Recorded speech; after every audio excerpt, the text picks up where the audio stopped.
ಮರಿದಾಯ್ತೆ ಜಲದಿಯು ತಾವತ್ತೆ ಮರಿದಾಯ್ತೆ ಜಲದಿಯು ತಾವತ್ತೆ ಮರಿದಾಯ್ತೆ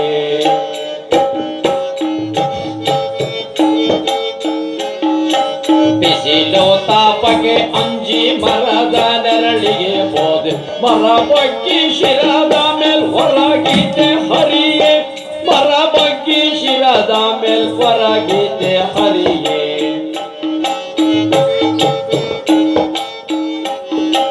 ಯಾರಿಗೆ ಯಾರುಂಟು ಎರವಿನ ಸಂಸಾರ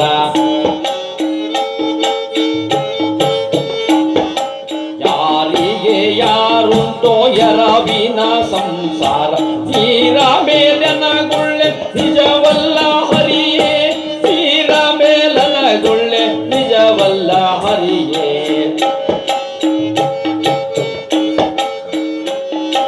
ವಾಯು ಆರಿತು ಎಂದು ಜಲದಿಯ ಬಳಿ ಹೋದ ಜಲದಿಯು ತಾವತ್ತಿ ಪರಿದಾಯ್ತೆ ಜಲದಿಯು ತಾವತ್ತಿ ಪರಿದಾಯ್ತೆ ಜಲದಿಯು ತಾವತ್ತಿ ಪರಿದಾಯ್ತೆ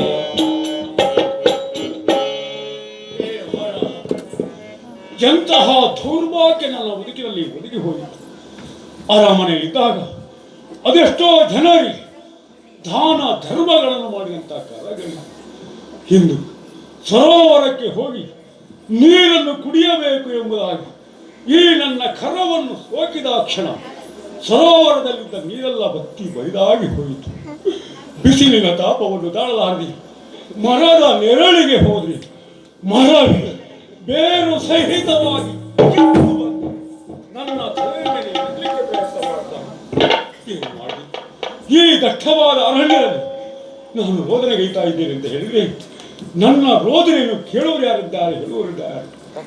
ತಡ ಮಾಡೋದಲ್ಲ, ಇಂದಿನ ರಾತ್ರಿಯನ್ನು ನಾನು ಇಲ್ಲಿಯೇ ಕಳೆಯಬೇಕು.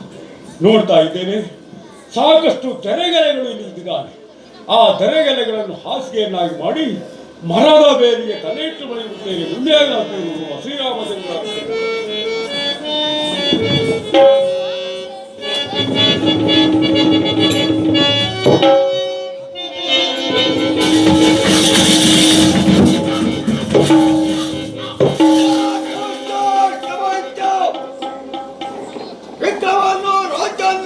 ಹೊರಪಡಿಸಿ ಅರಣ್ಯಕ್ಕೆ ಹೊಟ್ಟಿದ್ದೇವೆ.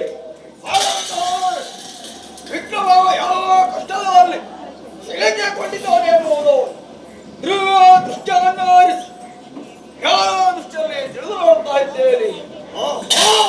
ಸಂಪತ್ತಿನಲ್ಲಿ ರತ್ನ ಕಂಬಳಿಯನ್ನು ಹೊಂದಿರಬೇಕಂತ ವಿಕ್ರಮ ಎಂದು ನೋಡುತ್ತಾ ಇದ್ದೇವೆ. ದೊಡ್ಡವಾದ ಅರಣ್ಯದಲ್ಲಿ ಬಿದ್ದಂತ ಎಲೆಗಳನ್ನು ಹಾಸಿಗೆಲ್ಲಾಗಿ ಮಾಡಿಕೊಂಡು ಮರದ ಬುಡಕ್ಕೆ ತಲೆಯನ್ನಿಟ್ಟು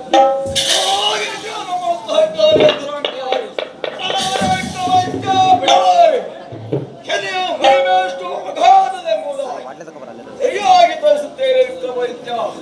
ಅರಣ್ಯದಲ್ಲೂ ನಿನ್ನನ್ನು ಬಿಡಲಾರಿ ಯಾವುದಾದರ ಒಂದು ನಗರವನ್ನು ಸೇರುವಂತೆ ಮಾಡುತ್ತೇನೆ. ಆಹಾ, ಎಂತ ವೇಚನೆಯನ್ನು ಮಾಡ್ತಾ ಇದ್ದೇನೆ. ವಿಕ್ರಮ ರಾಜ್ಯವನ್ನು ಬಿಟ್ಟವರ ಮುಂಚಿತವಾಗಿ ಕೈಗೆಲ್ಲ ಬೇಕಾದ ಕಲೆಮಾನವಾದ ಸುಂದರವಾದ ವಸ್ತ್ರಾಭರಣವನ್ನು ಧರಿಸಿಕೊಂಡು ಬಂದಿದ್ದಾನೆ. ಆ ಧ್ರುವ ಸರೋವರದಲ್ಲಿ ಆತನನ್ನು ಯಾರಾದರೂ ನೋಡಿದ್ದೆ ಅಂತ ಆದರೆ ಇವನೇ ರಾಜರೆಂದು ಕರೆಯುತ್ತಾರೆ. ಕರೆದು ಅನ್ನ ನೀರನ್ನು ಕೊಡುತ್ತಾರೆ. ಆಗೋದಕ್ಕೆ ಬಿಡಬಾರದು. ಮೈ ಮೇಲಿರುವಂತಹ ವಸ್ತ್ರಾಭರಣವನ್ನು ಮಾಯ ಮಾಡುತ್ತೇನೆ. ಕೇವಲ ಒಂದು ಜ್ಞಾನವಟ್ಟಿಯಲ್ಲಿ ಹೋಗುವಂತೆ ಮಾಡುತ್ತೇನೆ. ವಿಕ್ರಮಾದಿತ್ಯ ಕಣ್ಣದಲ್ಲಿ ಓಡ ವಿಕ್ರಮಾದಿತ್ಯ ಎಷ್ಟು ಮಾಡಬಿಟ್ಟ ಅರಳಿ ನನ್ನ ಮಾಯದ ಬೋಲಿ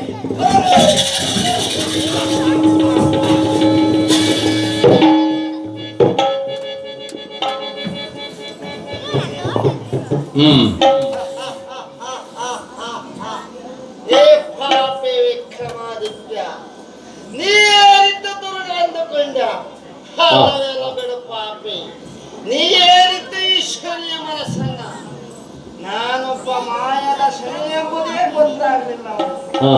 ಆ ರೀತಿಯಲ್ಲಿ ರೀತಿಯಲ್ಲಿ ವರ್ತಿಸಿದ್ದೇನೆ ಪಾಪಿ.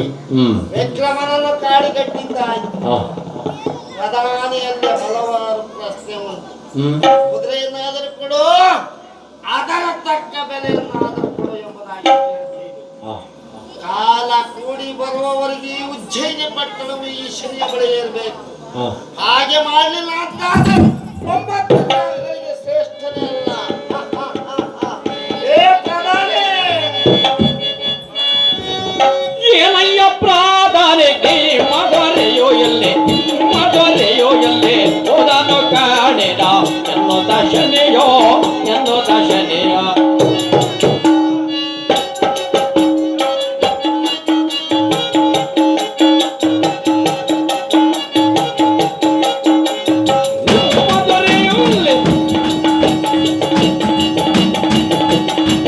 ಮಗರೆಯೋ ಎಲ್ಲೆ ಎನ್ನುತ್ತ ಕೇಳಲು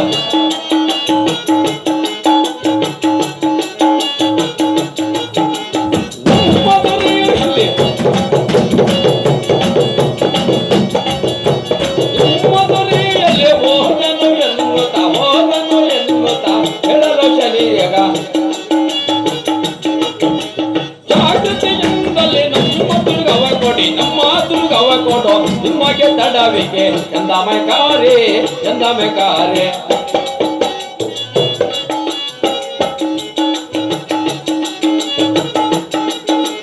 ಏನಯ್ಯ ಪ್ರಾಧಾನಿ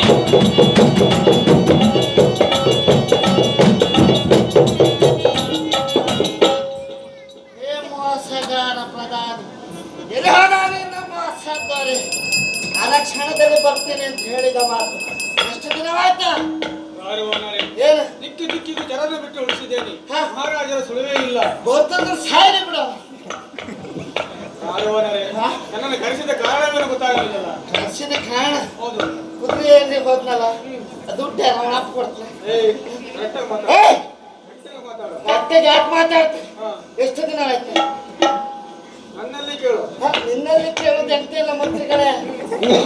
ಊಟ ಅಡಿಕೆ ಬಿಡಿ, ಹಣ ಹಾಕು. ಕಾರವಾನರೇ, ಹಾ? ಇಲ್ಲಿ ಅಧಿಕಾರ ಮಾಡುವ ಹಣಗಾರಿಕೆ ನನಗೆ ಕೊಟ್ಟಿದ್ದಾರೆ. ಹೌದು. ಹಣ ಕೊಡುವ ಅಧಿಕಾರ ನನಗೆ ಕೊಟ್ಟಿಲ್ಲ. ಅರಮನೆಯಲ್ಲಿ ಮಹಾರಾಣರಿದ್ದಾರೆ. ಅದನ್ನು ಹೇಳಿ. ಹಾ.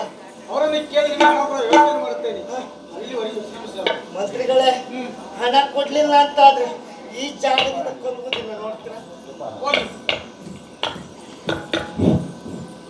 ಈ ನಮ್ಮ ಕಲೆಯನ್ನು ಮೆಚ್ಚಿ ಈ ನಮ್ಮ ಕಲಾ ತಂಡಕ್ಕೆ ರೂಪ ರಾಧಾ ಅವರು ಕೂಡ ಚಿಕ್ಕಮಗಳೂರಿನವರು ಬಹುಮಾನವನ್ನು ಕೊಟ್ಟಿರ್ತಾರೆ. ಅವರಿಗೂ ಕೂಡ ಭಗವಂತ ಒಳ್ಳೇದು ಮಾಡಲಿ ಅಂತ ಹೇಳ್ತಾ ಅವರು ಕೊಟ್ಟಂಥ ಬಹುಮಾನವನ್ನು ಸ್ವೀಕಾರ ಮಾಡ್ತೀವಿ. ನಮ್ಮ ಮಹಾರಾಣಿಯವರೇ, ನಮ್ಮ ಮಹಾರಾಣಿಯವರೇ, ದಿಕ್ಕು ದಿಕ್ಕು ಚರಣ ಬಿಟ್ಟು ಮಹಾರಾಜ ಮುಗಿಸಿದ್ದೇನೆ. ಮಹಾರಾಜ ಸುಳಿವೇ ಇಲ್ಲ. ಹೋದಂತ ಜನರೆಲ್ಲರೂ ಹಾಗೆ ಅರಮನೆ ಬಂದು ಸೇರುತ್ತಿದ್ದಾರೆ. ಅಷ್ಟೇ ಅಲ್ಲ, ನಮ್ಮ ಕುದುರೆ ಕೊಟ್ಟಂತ ಕಾರವಾನರು ಹಣವನ್ನು ಕೊಡಿ, ಹಣ ತಕ್ಕ ಬೆಲೆಯಾರ ಕೊಡಿಯೋದಕ್ಕೆ ಹೇಳ್ತಿದ್ದಾರೆ. ನಿಮ್ಮ ಅಪ್ಪಣೆ ಆದರೆ ಅವರಿಗೆ ಹಣ ಕೊಡುವ ವ್ಯವಸ್ಥೆ ನಾನು ಮಾಡುತ್ತೇನೆ. ಒಂದು ಕುದುರೆಯನ್ನೇರಿ ಹೋದ ದೊರೆಗಳು ಮರಳಿ ಮಂದಿರವನ್ನು ಸೇರಲಿಲ್ಲ. ಹೌದು, ಇತ್ತ ಕುದುರೆಯನ್ನು ಕೊಟ್ಟಂತ ಕಾರವಾನರು ಕೂಡ ಬಂದು ಹಣವನ್ನು ಕೊಡಿ, ಇಲ್ಲದೆ ಹೋದರೆ ನಮ್ಮ ಕುದುರೆಯನ್ನಾದರೂ ಕೊಡಿ ಎಂದಾಗಿ ಕೇಳ್ತಾ ಇದ್ದಾರೆ. ಹೌದು ತಾಯಿ ಮಂತ್ರಿ, ಕುದುರೆಯನ್ನು ಕೊಟ್ಟಂತ ಕಾರವಾನರಿಗೆ ನಾವು ಹಣವನ್ನು ಕೊಡ್ಲಿಲ್ಲ ಅಂತಾದ್ರೆ ನಾವಿದ್ದು ಪ್ರಯೋಜನ ಏನು? ಹೌದು ತಾಯಿ ಅಲ್ಲವಾ? ಕೇಳುತ್ತಿರುವಂತಹ ಕಾರವಾನರಿಗೆ ಭಂಡಾರವನ್ನು ಹೊಡೆದು ಅವರ ಹಣವನ್ನು ಅವರಿಗೆ ಆಗಲಿ ತಾಯಿ. ಅಮ್ಮ ಮಹಾರಾಣಿಯವರೇ, ನೀವು ನಿಶ್ಚಿಂತೆಯಿಂದ ಅರಮನೆಯಲ್ಲಿ ವಿಶ್ರಾಂತಿಯನ್ನು ಪಡೆದುಕೊಳ್ಳಿ. ಮಂತ್ರಿಗಳೇ, ಏನು ಹೇಳ್ತಾ ಇದ್ದೀರಿ?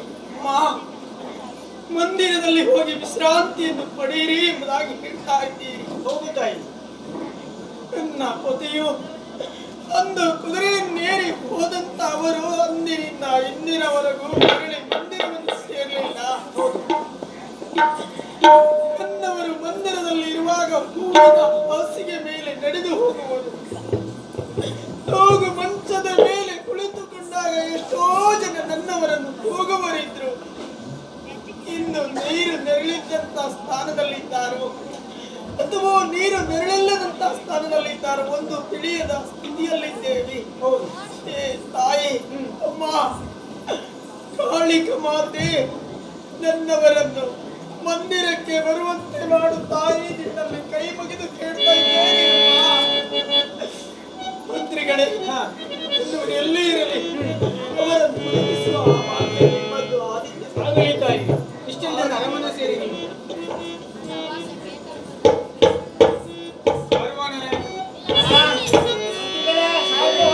ಭಂಡಾರವನ್ನು ಒಡೆದು ಕೊಡುವೆನ ಕ್ರಾಯವ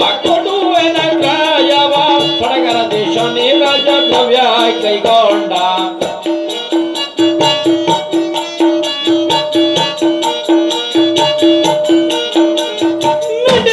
ನಡೆದನು ತಾನಾಗ ಆಶ್ಚರ್ಯ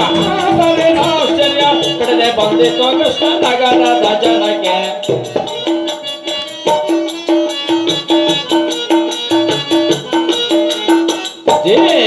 ದೇಶವ ಹುಡುಕಿ ಕಾಸಿ ಪಟ್ಟಾರೋ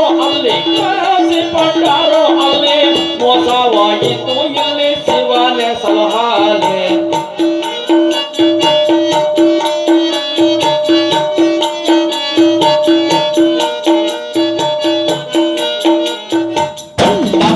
ಹೊಡೆದು ಕೊಡುವೆನ ಕಾಯವ ಸರಕಾರ ದೇಶ ನೀರಜ ದ್ರವ್ಯ